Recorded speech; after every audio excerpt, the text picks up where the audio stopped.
कल्पना करा तुमच्या शेतात किंवा जंगलात एक अशी सुंदर दिसणारी वनस्पती उगवली आहे ज्याला रंगीबेरंगी फुले येतात.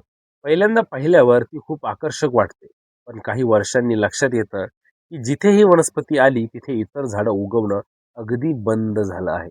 गवत नष्ट झालं आहे आणि संपूर्ण जमीन एका परदेशी झुडपाने व्यापली आहे. ही वनस्पती म्हणजेच वेस्ट इंडियन लँटाना, ज्याला आपण सामान्यपणे लँटाना किंवा घाणेरी म्हणून सुद्धा ओळखतो.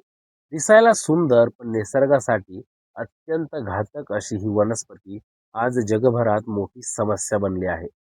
वेस्ट इंडियन लँटानाचे मूळ स्थान मध्य आणि दक्षिण अमेरिका मानले जाते. कॅरेबियन बेटांमध्ये आणि वेस्ट इंडिज भागात ही वनस्पती नैसर्गिकरित्या आढळत होती.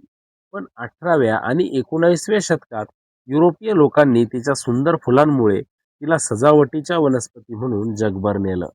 भारतातही ही वनस्पती ब्रिटिश काळात म्हणजे सुमारे 1800च्या दशकाच्या सुरुवातीला आणली गेली. सुरुवातीला ती फक्त बागांमध्ये लावली जात होती, पण काही वर्षातच ती नियंत्रणाबाहेर गेली आणि जंगल, डोंगर, शेती व माळरान अशा सर्व ठिकाणी वेगाने पसरू लागली. आज भारतातील अनेक राज्यांमध्ये लँटाना मोठ्या प्रमाणात पसरली आहे.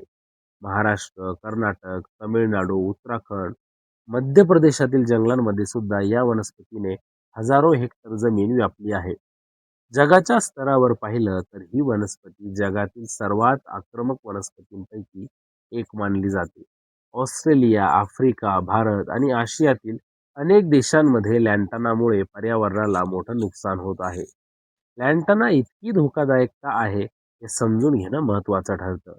ही वनस्पती खूप वेगाने वाढते आणि दाट झुडूप तयार करते. त्यामुळे सूर्यप्रकाश जमिनीपर्यंत पोहोचत नाही आणि इतर स्थानिक झाडं व गवत उगवू शकत नाहीत. परिणामी जैवविविधता कमी होते. जंगलातील प्राण्यांना खाण्यासाठी असलेले नैसर्गिक गवत नष्ट होतं. काही ठिकाणी तर लँटानामुळे जंगलातील आगीची शक्यता देखील वाढते, कारण तिच्या सुकलेल्या फांद्या पटकन पेट घेतात. याशिवाय लँटनाची पानं आणि फळं काही प्राण्यांसाठी विषारी देखील असतात. जर गुरं किंवा शेळ्या जास्त प्रमाणात ही पाने खाल्ली तर त्यांना आजार होण्याची शक्यता बाळगते. त्यामुळे पशुपालनावर सुद्धा या लँटनाचा म्हणजेच घाणेरीचा वाईट परिणाम होतो.